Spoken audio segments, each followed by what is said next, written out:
Today we are going to discuss about the heterosis. Heterosis जो है वो plant breeding का एक इंपॉर्टेंट टॉपिक है, इसको हम आज डिस्कस करते हैं। हेट्रोसिस में पहले हम इसके हिस्टोरिकल पार्ट्स को डिस्कस करेंगे, फिर हेट्रोसिस क्या होता है, उसके बाद इसका कुछ टाइप्स होता है, जैसे यू हेट्रोसिस क्या है, ट्रू हेट्रोसिस क्या है, लग्जरियंस क्या है, या फिर बैलेंस हेट्रोसिस क्या है, म्यूटेशनल हेट्रोसिस क्या है, ये सब डिस्कस करेंगे, ठीक है। और इसके कुछ टाइप्स देखेंगे मेजरमेंट के बेस पे कितने टाइप्स का होता है या फिर कितने टाइप्स से इसको मेजर किया जा सकता है, ठीक है। उसके बाद हेट्रोसिस होता कैसे है, how it's comes in hybrid, or you can say how it's develop in hybrid, ठीक है। सिंपली जब हम एक हाइब्रिड बनाते हैं तो उसमें हेट्रोसिस कैसे आता है, तो हेट्रोसिस के आने का, हाइब्रिड में हेट्रोसिस के आने का कुछ हाइपोथेसिस है, जैसे जेनेटिक हाइपोथेसिस है, मॉलिक्यूलर हाइपोथेसिस है, फिजिकल हाइपोथेसिस है, ठीक है। ये अलग अलग हाइपोथेसिस हैं जिसको हम डिस्कस करेंगे कि हेट्रोसिस कैसे होता है। तो पहले डिस्कस करते हैं सिंपल हेट्रोसिस के बारे में, ठीक है।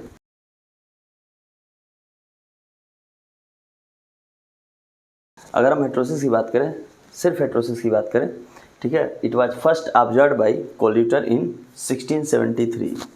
Heterosis was first observed by कोल्यूटर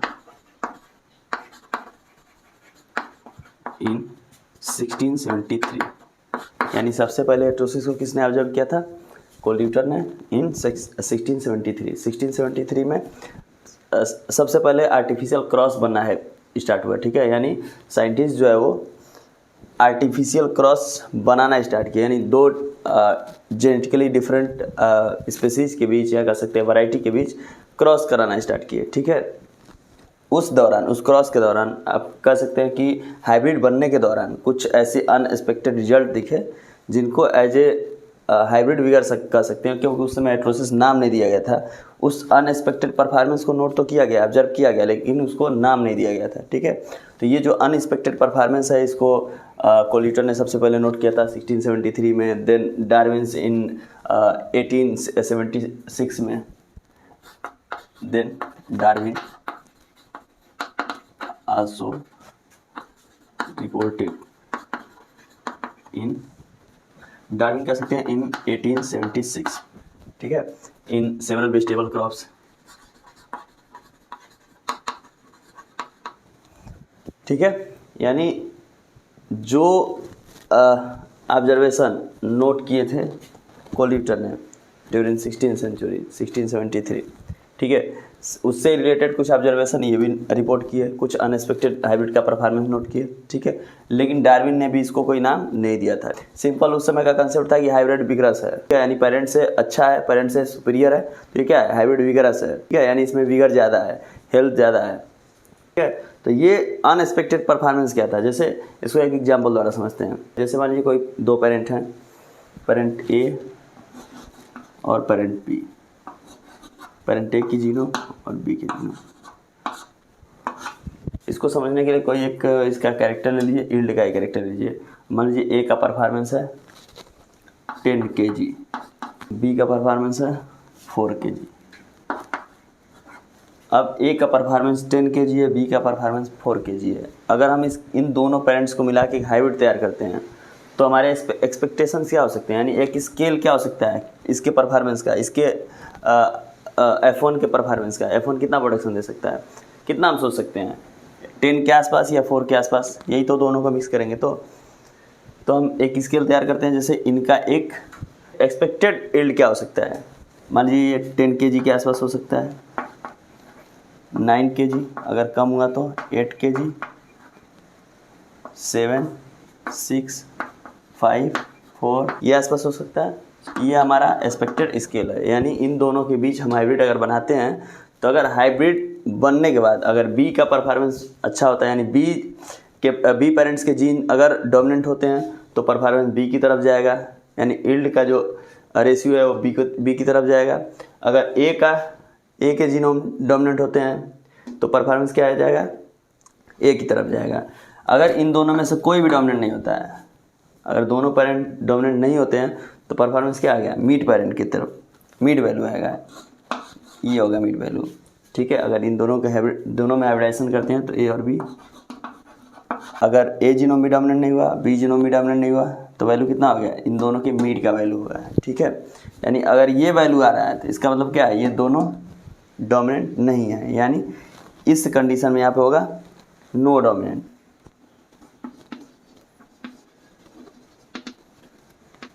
यानी ये जो मिड वैल्यू निकल के आई, इस कंडीशन में ये दोनों पेरेंट डोमिनेंट नहीं थे, ठीक है, इनके किसी भी जीनोम में डोमिनेंसी नहीं थी। अगर वैल्यू इधर आती है more than 7 and less than 10 और मोर देन 7 के बीच में आती है, तो यानी इसके जीनोम कुछ थोड़े बहुत डोमिनेंट थे, ठीक है, तभी तो इसका परफॉर्मेंस मिड वैल्यू से इधर पेरेंट की तरफ जा रहा है। इस कंडीशन में क्या होगा, इस कंडीशन में होगा पार्शियल डोमिनेंट, यानी थोड़े बहुत डोमिनेंट के आसपास है ये, ठीक है, पार्शियली डोमिनेंट है। अगर मोर देन 9 आता है, या फिर कह सकते हैं अप्रोक्सीमेट और एग्जैक्ट 10, अगर ये परफॉर्मेंस आता है तो सिंपल सी बात है, क्लियर कट दिख रहा है, अगर इसका performance same to same next generation में आ रहा है तो इसके सारे के सारे जीन डोमिनेंट हैं, या फिर कह सकते हैं इसका इल्ड वाला जीन जो इल्ड को इंक्रीज कर रहा है वो डोमिनेंट है, बी के एक्सप्रेशन को मास्क कर रहा है और ये खुद को एक्सप्रेस कर रहा है फोन में, और परफॉर्मेंस सेम टू सेम इतना आ रहा है। इसका मतलब क्या हुआ, ये कंप्लीट डोमिनेंट है, कंप्लीट डोमिनेंट, सी डोमिनेंट कह सकते हैं। अब देखिए 10 आया यानी पेरेंट ए डोमिनेंट है, इसके आसपास का वैल्यू है तो यानी ये पार्शियल डोमिनेंट है, सेम अपोजिट इधर भी होगा। ये तो ए के कंसर्न में ए से संबंधित डोमिनेंट था, अगर बी के जीनोम डोमिनेंट होते हैं 100% कंप्लीट डोमिनेंट तो इसका परफॉर्मेंस होगा ये सी डोमिनेंट, यानी बी के जीनोम डोमिनेंट है तो बी के जीन जो है एफ में एक्सप्रेस हो रहा है और इसका परफॉर्मेंस बी के जितना ही हो रहा है, ठीक है। अगर पार्शियल डोमिनेंट देखेंगे तो इसके आसपास का ही वैल्यू होगा, यानी लेस देन 7 और मोर देन 4। इस कंडीशन में क्या होगा, पार्शियल डोमिनेंट, पी डोमिनेंट। ये हमारा एक प्रोडक्शन का स्केल है, एक्सपेक्टेड स्केल की अगर हम हाइब्रिड बना रहे हैं दो पेरेंट्स के बीच जिनका एक कैरेक्टर है इल्ड का 10 kg और 4 kg का इल्ड है, तो हमारा एक्सपेक्टेड इल्ड क्या हो सकता है 10 kg के और 4 kg के बीच में, ठीक है। लेकिन जब हाइब्रिड बनाया गया फर्स्ट टाइम तो ये देखा गया कि ये जो हमारा स्केल है इस स्केल के एक्सपेक्टेशन से परफॉर्मेंस अधिक आया, ठीक है। तो यानी ये जो आउट ऑफ स्केल परफॉर्मेंस जो आया, जैसे कि अगर ये हम दोनों के बीच हाइब्रिड बनाते हैं इन दोनों के बीच तो ये प्रोडक्शन इसका मोर देन 10 kg हो गया, 11 हो गया या 12 हो गया, या फिर लेस देन 4 हो गया, 3 हो गया या 2 हो गया। तो ये हमारा स्केल जो था ये हमारा एक्सपेक्टेड स्केल, इससे हट के कुछ परफॉर्मेंस आया, ठीक है। तो ये जो अनएक्सपेक्टेड परफॉर्मेंस है या फिर कह सकते हैं कि आउट ऑफ स्केल जो परफॉर्मेंस है इसको ही कोल्यूटर और डार्विन्स ने ऑब्जर्व किया था। लेकिन ये एग्जैक्टली है क्या, इसको डिफाइन कैसे करना है, ये इन्होंने नहीं किया था, ठीक है। ऑब्जर्व तो किया था 1673 में और 1876 में, ठीक है, लेकिन ना ही इसको कोई कंसेप्ट दिया था और ना ही इसको डिफाइन किया था। तो इसको एज ए हाइब्रिड विगर ही ट्रीट किया जाता था, क्योंकि हाइब्रिड विगर इसलिए कह सकते हैं कि ये दोनों पेरेंट्स से हेल्दी हैं, सुपीरियर है। 1914 में एक साइंटिस्ट थे GH सल, इन 1914 GH सल, इन्होंने क्या किया, इस अनएक्सपेक्टेड परफॉर्मेंस को एक नाम दे दिया, ठीक है। नाम क्या था, हेटेरोसिस। तो ये जो अनएक्सपेक्टेड परफॉर्मेंस है ये दोनों पेरेंट्स से सुपीरियर होना चाहिए।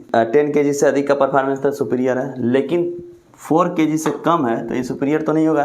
तो कुछ ऐसे क्रॉप्स होते हैं, उनके कुछ ऐसे कैरेक्टर्स होते हैं जिनके निगेटिव वैल्यू को ही सुपीरियर माना जाता है। जैसे अगर सीरियल की बात करें, सीरियल्स में प्लांट हाइट, व्हीट या राइस ले लें, प्लांट हाइट में ड्वार्फ जितना होगा वो सुपीरियर होगा, ड्वार्फ के साथ साथ परफॉर्मेंस बेटर होना चाहिए, इल्ड बेटर होना चाहिए। तो अगर ये हाइट के कंसर्न में अगर ये 10 सेंटीमीटर है, 100 सेंटीमीटर मानिए, 100 सेंटीमीटर है, ये 84 सेंटीमीटर है, अगर 83 या 82 सेंटीमीटर आता है तो इन्फीरियर तो दिख रहा है, हाइट में इन्फीरियर तो दिख रहा है।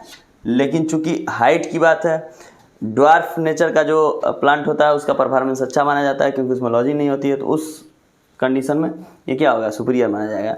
तो out of the box performance इधर भी और out of the box performance इधर भी, दोनों क्या कंसीडर होगा, एज ए हेटेरोसिस। इसका भी एक हिस्ट्री है।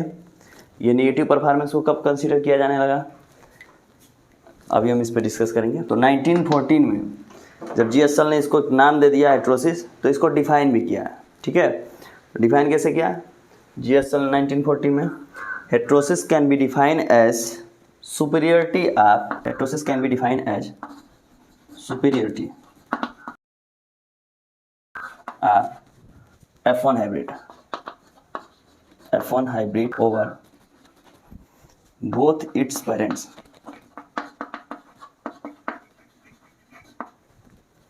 term of yield or other character,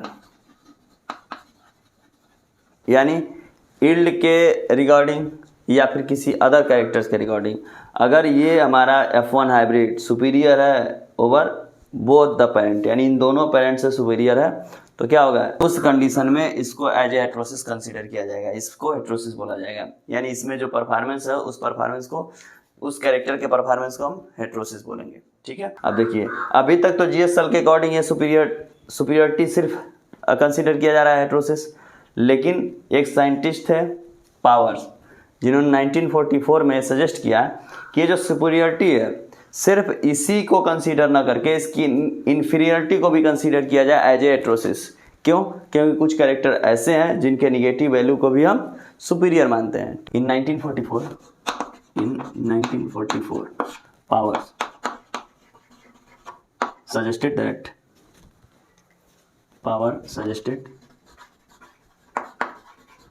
that heterosis should be considered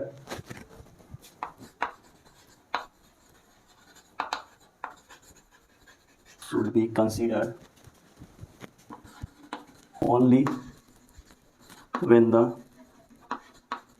hybrid is either superior or inferior to